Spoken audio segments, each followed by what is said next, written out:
पंडित आसाधर जी का एक अनगार सागार धर्मावित नाम करके एक ग्रंथ है। आज वहीं से अपनी बात पूरी करता हूँ, क्योंकि उसका नाम है सागार धर्मामृत है। एक अनगार धर्माता था जिसमें मुनियों और राजों की कथा, मुनियों के व्रतों की कथा हो। दूसरा सागार धर्मामृत यानी गृहस्थों को कैसे जीवन संविधान, एक उनकी जीने की तरीका कैसा हो। तो उसमें लिखा है कि गृहस्थ कैसा होना चाहिए। तो सबसे पहले उन्होंने कहा धर्म पयारण हो। कैसा होना चाहिए? धर्मपरायणता हो। दूसरा न्याय नीति से जीने वाला हो। तीसरा उन्होंने कहा अपनी व्यापारिक कुशलताओं से संपन्न हो। आगे बात आई, महाराज ये तो आपने उनकी कर्म की दृष्टि से कह दिए, पर धर्म की परंपरा कैसे चलेगी? अभी जो बात यहाँ कही गई, बहुत सारे वक्ताओं ने, हमारे सभी लोगों ने इस बात को कहा, तो वहाँ पर आसाधर जी ने उस समय लिखा कि कम से कम बेटियों की संख्या के बारे में नहीं कहा कि बेटियां कितनी होना चाहिए। उन्होंने कहा बेटों की संख्या कम से कम 3 होना चाहिए। कितनी होना चाहिए? बेटों की संख्या कितनी? कम से कम 3 होना चाहिए। पूछा गया क्यों? तो उन्होंने कहा देखिए 3 बेटे रहेंगे कुल की, अगर मान लो कदाचित एक धर्म रक्षा के लिए जाकर के मुनि धर्म का पालन करे, श्रवण परंपरा को चलाने वाला भी चाहिए होना चाहिए। क्यों? लोग कहते हैं कि कोई गुरु महाराज आचार्य विद्यासागर जी मुनि बनाते हैं। आचार्य जी ने एक बार स्पष्ट कहा था कि मैं कौन होता हूँ मुनि बनाने वाला, मैं तो मात्र एक छोटा सा उनको मार्गदर्शन और संस्कार करने वाला। सही मुनि बनाने वाले तो होते ये गृहस्थ। अगर वे अपने बच्चों को अच्छे संस्कार ना दें, उनको अच्छे से संस्कारित ना किया होता तो आज हमारे पास इतने श्रवणों की लाइन नहीं होती। सही देखा जाए तो मुनि बनाने का काम किया है तो सच्चे श्रावक बन करके तुम लोगों ने किया है। इसलिए सबसे पहले क्या करना है? अच्छे श्रावक बनना है। श्रावक बनने के लिए, धर्म की परंपरा चलाने के लिए कम से कम 3 बेटों की संख्या निर्धारित की है। आज आप लोग संतान को अपने यहाँ एक संतति चलाने वाली, सत को पलाने वाली का परंपरा कहा, आज तुम्हारे लिए संतान बोझ लगने लगी। जैन समाज के लोगों के पास पैसे की कमी नहीं है। अगर इनकी संपत्ति के बारे में देखा जाए तो ये चाहें तो 3 इतनी संपत्तियां हैं कि कुछ भी ना करें तो 2-4 पेड़ी तो बैठे बैठे खा सकती है। लेकिन हमारी साइकोलॉजी खराब होती चली जा रही है, हमारी सोच, हमारी विचारधाराएं। आज हम ये सोचने लगे, हमने अपने बच्चों को पढ़ाया लिखाया, सब कुछ कर रहे हैं। अभी जो दिनेश भाई जी ने जो कहा कि वास्तविक रूप से आज के समय में परिवार टूटने की बात जो हो रही है, बिना पढ़े लिखे लोगों के परिवार नहीं टूटते, पढ़े लिखे लोगों के परिवार ज़्यादा टूटते हैं। वो शिक्षा किस काम की जो माँ थोड़ी भी प्रतिकूलता में अपना सामंजस्य ना बिठा सके, अपना धैर्य खो दे। अरे प्रतिकूलता तो किसके जीवन में नहीं आई, यहाँ तक कि बड़े बड़े तीर्थंकरों के जीवन में भी आई। क्या वे मार्ग छोड़ करके भागे? ये कोई समाधान नहीं है समाज का। अगर हमारे किस घर में थोड़ा सा विवाद नहीं होता, किस वक्त में कहते हैं एक हाथ में अगर 2 चूड़ियाँ होती तो अकेली बिना आवाज़ के नहीं रह सकती, आवाज़ करती है। पर परिवार में अकेला थोड़ी होता, परिवार में सब रहते हैं। थोड़ी बहुत बात होती तो उसको ये नहीं कि हम परिवार को तोड़ दें, ये नहीं। अपने संतान को कभी भी हो, जब भी कोई विवाहित होता है, संस्कारित होती है, जाती है, और वहाँ जाने के बाद लेकिन थोड़ी सहनशील होना चाहिए। आपको एक बहुत अच्छा संस्मरण सुनाता हूँ। आचार्य जी ने कहा था, मल्ली सागर जी महाराज और श्रीमती जी, एक बार ऐसी चर्चा हुई, देखिए आप, बोले एक सूर्य थे तो एक चंद्रमा थी। अब आप क्या समझेंगे मतलब, यानी तूज तेज थोड़े थोड़े में। मल्ली सागर जी महाराज को बहुत गुस्सा आ जाती थी, यहाँ तक कि गुस्से में उनको डांट देते थे। लेकिन श्रीमती जी जैसी शांत शीतल स्वभावी, बोले कि उनका नेचर है ऐसा बोलने का, बिल्कुल ऐसा ही। तो उनने कहा, उनका देखिए एक सूरज है तो एक, अगर दोनों सूरज बन जाए तो आग बरसने लगती, लेकिन एक अगर शीतल हो और एक थोड़ा गर्म हो। और इतना निश्चित है, आचार्य जी ने कहा था कि जो मन की बात हम अपनी मन की बात माँ से कह देते थे, वो पिताजी से नहीं कह पाता था। डर रहता था, डर लगता था। होना चाहिए थोड़ा सा एक भय एक तरफ पे होना चाहिए। संतान को बिना भय, आचार्य जी ने एक बार कहा था कि शक्ति बहुत जरूरी है। गुरु के शिष्य के ऊपर भी शक्ति होना चाहिए और पिता को अपनी संतान के ऊपर भी शक्ति होना चाहिए। क्योंकि कहा जाता है, अगर किसी बैल पर अगर अंकुश ना हो, लगाम ना हो, जैसे घोड़े को अगर लगाम ना हो तो बेलगाम हो जाता है। संतान के लिए कहा अंकुश होना चाहिए, अपने माता पिता का कर्तव्य निभाना चाहिए, ये हमें बहुत ज़रूरी है। आज का ये दिवस उन प्रतिभाओं को जिन्होंने आपने पढ़ाया लिखाया, बड़ा किया, बहुत अच्छे से यहाँ तक पहुँचाया, और यहाँ पर उन्होंने अपनी योग्यता और अपनी प्रतिभा के बल पर लौकिक शिक्षा के क्षेत्र में आज कदम बढ़ा करके यहाँ तक पहुँचे हैं।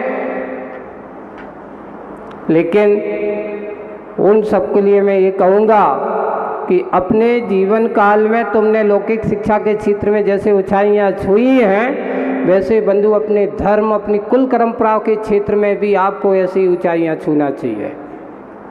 अगर आप अपने धर्म को भूल करके, अपने गुरु को भूल करके, अपनी कुल परंपरा को भूल करके अगर चलोगे, तो आपका कितने भी बड़े से बड़े आज जो यहाँ बैठे हैं, मलय जी को मैंने देखा, इनके पिताजी भी जज हैं, जज थे, अब रिटायर्ड हो गए हैं। लेकिन मैंने देखा जब भोपाल में था, इतने बड़े जज के पद पर रिटायर्ड हो जाने के बाद अब पूर्णतया महाराज मैंने अपने जीवन काल में अपने माता पिता से यही सीखा था कि अपने भगवान और अपने गुरु से बड़ा दुनिया में और कोई नहीं होता, और उनसे वही सीखा है और वही सीख करके मैं चल रहा है। आज रिटायर्ड हो जाने के बाद वे अच्छे से प्रतिदिन भगवान की पूजन भक्ति आदि करते हैं, प्रतिदिन उसी का संस्कार। आज मलय जी हो, मैं सुधीर जी के गांव पर भी गया हूँ। आप सोचोगे कि महाराज कोई अच्छे, यहाँ 3-4 भाइयों के बीच में रहकर के कर्रापुर एक छोटा सा गांव है, वहाँ से निकल कर के, ऐसा नहीं कि वहाँ कोई बड़े कॉलेज, छोटे से प्राइमरी स्कूल से पढ़ कर के, और आज यहाँ पर बड़े बड़े स्कूलों का उस समय इतना प्रचलन नहीं था। आज ये मत सोचिए कि स्कूलों से, बड़े बड़े स्कूलों में पढ़ लिया तो मेरा बच्चा इंटेलिजेंट हो गया। आज हमारी साइकोलॉजी ये भी हो गई। अभी मैंने एक व्यक्ति आया था अपना जैन समाज का, अमेरिका जैसे देशों में बड़े बड़े नेता, महानेताओं और अभिनेताओं, उनके बेटे सरकारी स्कूलों में पढ़ते हैं, वहाँ प्राइवेट स्कूलों का चलन नहीं है। वहाँ पर कम से कम 12वीं तक की शिक्षा आपको कहाँ लेना पड़ेगी। और आज हमारी साइकोलॉजी कहाँ पड़ रही है? सरकार लाखों करोड़ रुपया खर्च कर रही है, आज ये दशा है, उन स्कूलों में पढ़ने वाले बच्चे नहीं है। क्यों? क्योंकि हमने सोचा हमारा बच्चा सरकारी स्कूल में पढ़ेगा, ये बेइज्जती महसूस करते हो आप हैं? हाँ, जो पढ़ कर के आज यहाँ आए, तो इतने सब होने के बाद सबसे बड़ा कार्य ये होता है कि हम अपने जीवन काल में ये मत सोचिए, शिक्षा को समर्पण और एकाग्रता से ग्राह्य किया है। तो जो बात कर रहा था कि कम से कम 3, एक किसके लिए? धर्म रक्षा के लिए, एक कुल परंपरा चलाने की एक बेटा होना चाहिए, और एक उन्होंने कहा देश की सेवा के लिए। जिस राज्य में अपन रहते हैं, जिस देश में अपन रहते हैं, उसका गौरव, उसकी परंपरा बनाए रखना सबसे बड़ी कार्य होता है। बंधुओं, आज हमारे बच्चे अगर शासन प्रशासन के क्षेत्र में भी रहते हैं, तो हमारे समाज के ऊपर आए हुए जैन समाज के पास बड़ी बड़ी संपत्तियां हैं, बड़े बड़े सारे इतने अच्छे जिनालय, इतना सब कुछ है, और अगर शासन प्रशासन में तुम्हारे अपने बच्चे और लोग नहीं रहेंगे तो आने वाला समय बड़ा विकट है। जैसे कि अभी कहा जा रहा है कि 2029 तक बहुत उथल पुथल की स्थितियां होना है, बड़ा परिवर्तन आने वाला है, और आपकी संख्या बल और साहस बल अगर भी कमज़ोर और हो गया तो क्या होगा? हमारी अपनी धर्म रक्षा के क्षेत्र में हमें सबसे पहले आगे आना होगा। और एक कार्य यहाँ पर जो हमें करना है, वो कार्य और भी अच्छे से होना चाहिए। कभी कभार क्या होता है कि हम अभी जो बात कही गई कि हम जैन हैं, लेकिन हमारे कई इस कारण से, नाम सरनेम के कारण से, कई लोगों को पता ही नहीं चलता कि ये जैन है कि अजैन है।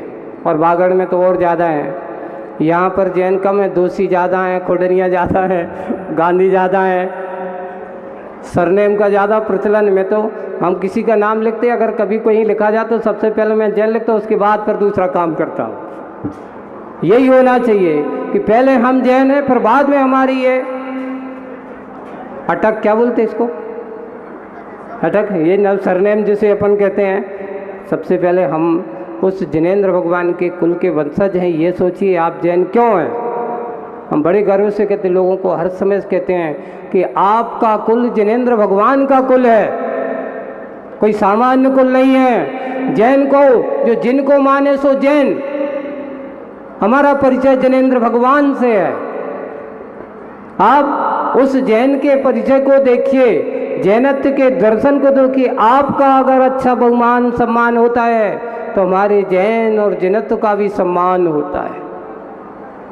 और अगर हमारे द्वारा अगर हमारे कोई गलत काम होता है तो हमारे जैन और जैनत्व का भी गौरव घटता है। इसलिए सम्मान समारोह, प्रतिभा सम्मान समारोह का उद्देश्य आपको यहाँ बुला करके सम्मानित करना है। तो मैं इसलिए कर रहा हूँ कि बंधुओं, आज यहाँ बैठे हुए सभी बालक बालिकाएं, उन सबसे कहना चाहूँगा कि अपने जीवन काल में आज अभी विद्यार्थी हो, आगे जाकर के आप योग्य पदों पर हो सकता है घर पर जाओगे, बड़े बड़े पढ़ लिख करके IAS IPS भी बनना चाहोगे, जज भी बनना चाहोगे, कोई अब डॉक्टर बनना है तो डॉक्टर भी बनना चाहोगे, इंजीनियर बनना चाहे तो इंजीनियर बनना चाहोगे, सब कुछ बनना।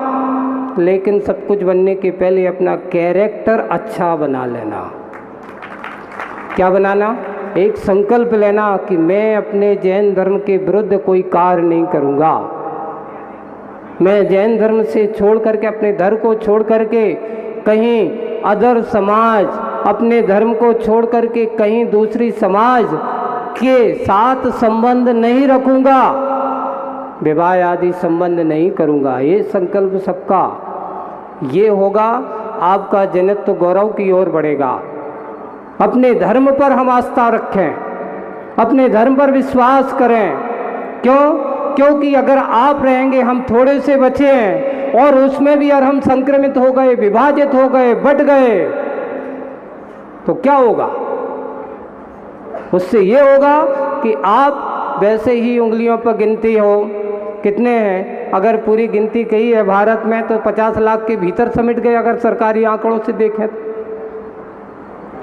लेकिन इसमें कहीं ना कहीं हमारे आंकड़े गड़बड़ हैं, इससे भी ज़्यादा हैं। एक दूसरी बात जो अभिजित समूह के द्वारा जो कही गई है, पिछले अभी जो एक फॉर्म दिया है मैं दूंगा दिनेश जी को, मैंने यहाँ के समाज वालों को भी दिया है। आप पूरी की पूरी यहाँ पर अपने चाहे उमर समाज हो चाहे जैन समाज हो, एक ऐसा फॉर्म करें और हर संस्थाओं में बैठें, पूरी जनगणना कराएं। एक जनगणना का पूरा एक, हम भोपाल में थे, भोपाल में उसको कार्य कराने का कार्य किया गया और पूरा का पूरा ये फॉर्म उनको दिनेश जी को, और इसका एक नियम जो पूरा ऐसा फॉर्म भरा करके पूरा परिवारों की एक संख्या निश्चित होना चाहिए, पूरे समाज को एक जनगणना की ओर आना चाहिए और ऐसा बना करके पूरी अपनी समाज की एक जनगणना का कार्य भी होना चाहिए। देश अपनी जनगणना करेगा तो समाज के लोग हम अपनी जनगणना करेंगे। हम भी अपने आंकड़े देखें कि हम अपनी संख्या बल में कितने हैं, हमारे पास कितना अपना है, हम अपने लोग कितने हैं, कम से कम उन लोगों को ध्यान रखें। इसमें हर चीज़ का आपका विवरण मिलेगा। कभी कोई गरीबी रेखा वाला होगा, कोई ऐसा असमर्थ भी होगा कि उसके पास धन संपत्ति नहीं है तो उसको हम सब मिलकर के उसको अच्छे स्वरोजगार की ओर बढ़ाएं। एक नई शिक्षा के क्षेत्र में भी है, अच्छा उनको बनाने के कार्य भी हैं। इस कार्य को हम करेंगे, हम अपने बच्चों को बहुमान और सम्मान करें। इसलिए आज आपको यहाँ सम्मानित करने का उद्देश्य यही है कि अपनी धर्म रक्षा और अपनी प्रतिभाओं को निखारिए, अपनी प्रतिभाओं को लोगों तक पहुँचाने की कोशिश कीजिए। मैं किसी से ये नहीं कह रहा हूँ, अभी प्रातःकाल जब मैंने यहाँ एक बात कही थी कि अगर तुम अपने जीवन काल में एक व्यक्ति को भी शाकाहारी बना लेते हो, सब लोग उस कर्तव्य का पालन करें। इसी भावना के साथ बोलिए परम पूज्य आचार्य गुरुवर श्री विद्यासागर जी महाराज की जय।